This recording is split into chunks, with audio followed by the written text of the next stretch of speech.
बहुत सिंपल सा कॉन्सेप्ट है ये, liquid oscillating in A you tube.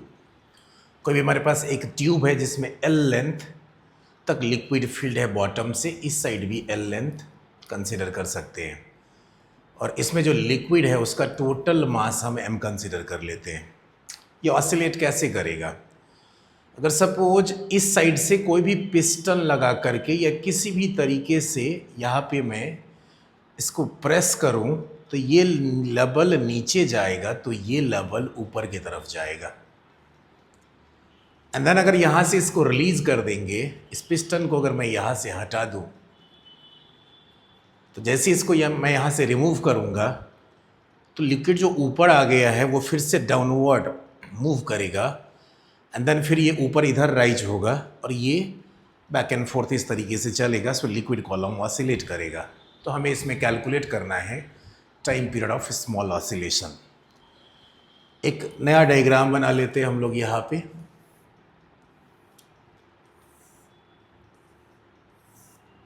सो अगर इस साइड से लिक्विड का लेवल अगर ये है, दोनों साइड से अगर मैं यहाँ पे y डिस्टेंस नीचे लिक्विड को प्रेस करूँ, मीन्स लिक्विड अब इस रीजन में है, तो यहाँ से अगर y नीचे आएगा तो ये इस डायरेक्शन में y ऊपर चला जाएगा, लिक्विड यहाँ तक आ जाएगा। Means total height of liquid left arm और राइट आर्म में जो डिफरेंस होगा वो 2y का डिफरेंस होगा। इस पॉइंट पे एटमॉस्फेरिक प्रेशर होगा, यहाँ पे एटमॉस्फेरिक प्रेशर होगा P नॉट, यहाँ पे भी ये ओपन ट्यूब है तो एटमॉस्फेरिक प्रेशर होगा P नॉट। यहाँ पे अगर हम लोग बात करें तो प्रेशर अगर P लिखेंगे यहाँ तो P equals to P not plus density of liquid हम लोग रो कंसिडर करते हैं G, और height is 2y। The difference in pressure P minus delta P minus P not, ये हमें देगा delta P, that is equals to rho G 2y। अगर area of cross section tube का A consider करें, दोनों side का area of cross section A है, तो डेल्टा P को अगर मैं एरिया से मल्टीप्लाई करूं तो प्रेशर इंटू एरिया फोर्स हो जाएगा, is equals to rho G 2y into A, और ये फोर्स एक रीएस्टोरिंग फोर्स का काम करेगा।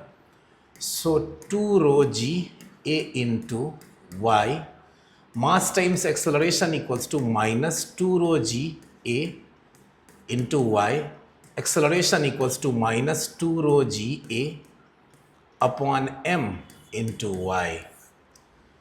यहाँ पे देख सकते हैं A equals to minus omega square y, where omega square is equals to 2 rho G A upon m।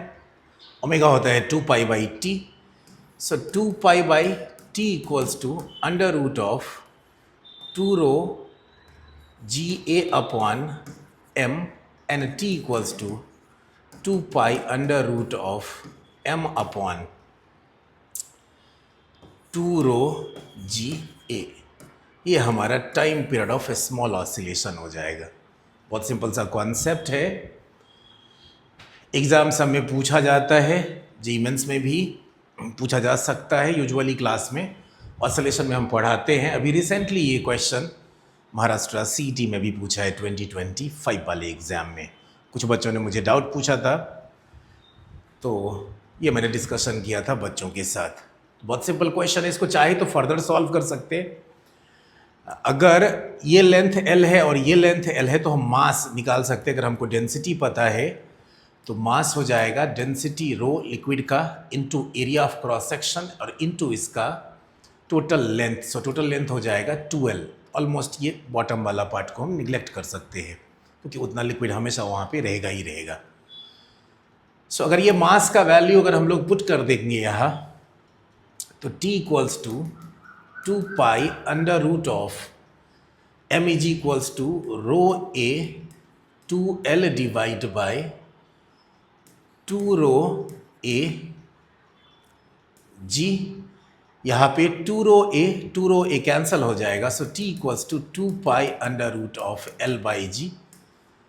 So answer जो है is looking like time period of simple pendulum type का ये लग रहा है। तो ये भी ऑप्शन में पूछा जा सकता है और ये भी ऑप्शन में पूछा जा सकता है। बच्चों को ये दोनों ध्यान में रहना चाहिए, ठीक है। सो नेक्स्ट में इसी कॉन्सेप्ट पे बेस्ट एक क्वेश्चन लिया है मैंने यहाँ पे। ये भी यूट्यूब ही है, बट ये यूट्यूब थोड़ा डिफरेंट है। ये कुछ एंगल पे है, वर्टिकल से। सिमिलर कॉन्सेप्ट अप्लाई करेंगे, आंसर आ जाएगा। सपोज इमेजिन करते हैं कि इसको मैंने यहाँ पे नीचे y डिस्टेंस स्लाइड किया, ये नीचे y आया इधर। अगर ये नीचे y आएगा तो यहाँ पे भी लिक्विड y ऊपर की तरफ जाएगा। ट्यूब को थोड़ा और बड़ा कर लेते हैं हम लोग, ट्यूब का लेंथ थोड़ा सा और बड़ा कर लेते हैं। जो लिक्विड पहले यहाँ पे था, अब ये लिक्विड यहाँ तक आ गया, मतलब ये y और साथ में ये लेंथ, जो लिक्विड का जो इक्विलिब्रियम लेवल होगा यहाँ पे पहले से, देखिए इक्विलिब्रियम लेवल नहीं बोल सकते, जितना ये y नीचे स्लाइड होगा तो लिक्विड अभी इस लेवल पे रहेगा यहाँ। तो यहाँ से ये डिस्टेंस कितना होगा? अगर ये एंगल थीटा दिया हुआ है तो इजीली ट्रायंगल में फाइंड कर सकते। ये y है, ये वर्टिकल लेंथ,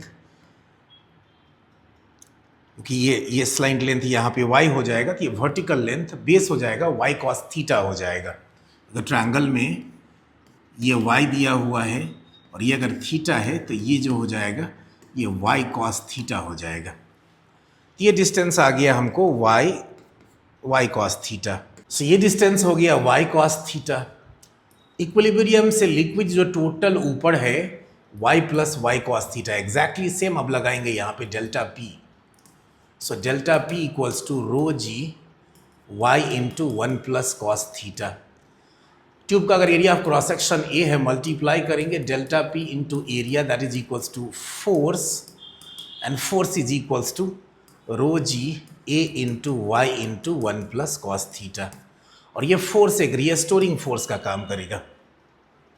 सो क्या लिखेंगे? Restoring force F is equals to minus rho A ji into 1 plus cos theta into y, mass times acceleration equals to minus rho A ji into 1 plus cos theta into y. So acceleration equals to minus rho A ji into 1 plus cos theta into y divide by mass. ये हमारा omega square है, और इसको simplify करेंगे तो 2 pi by T is equals to, ये omega square है, so under root of rho A ji into 1 plus cos theta divide by M. और यहाँ से टाइम पीरियड फाइंड कर सकते हैं, T equals to 2 pi under root of M divide by rho A ji into 1 plus cos theta. और इस result से हम वेरीफाई कर सकते हैं कि जो पहले का प्रीवियस रिजल्ट है हमारा, ये जो प्रीवियस रिजल्ट है वो सेम रिजल्ट आना चाहिए अगर ट्यूब वर्टिकल होगा। तो यहाँ पे अगर आप देखेंगे तो अगर ट्यूब वर्टिकल हो जाएगा तो थीटा का वैल्यू हो जाएगा 0 डिग्री। जब cos 0 का वैल्यू होता है 1, तो जब पुट करेंगे इसमें तो एग्जैक्टली प्रीवियस रिजल्ट आएगा, t equals to 2 pi under root of m divide by 2 rho A G के बराबर आ जाएगा। So time period of small oscillation.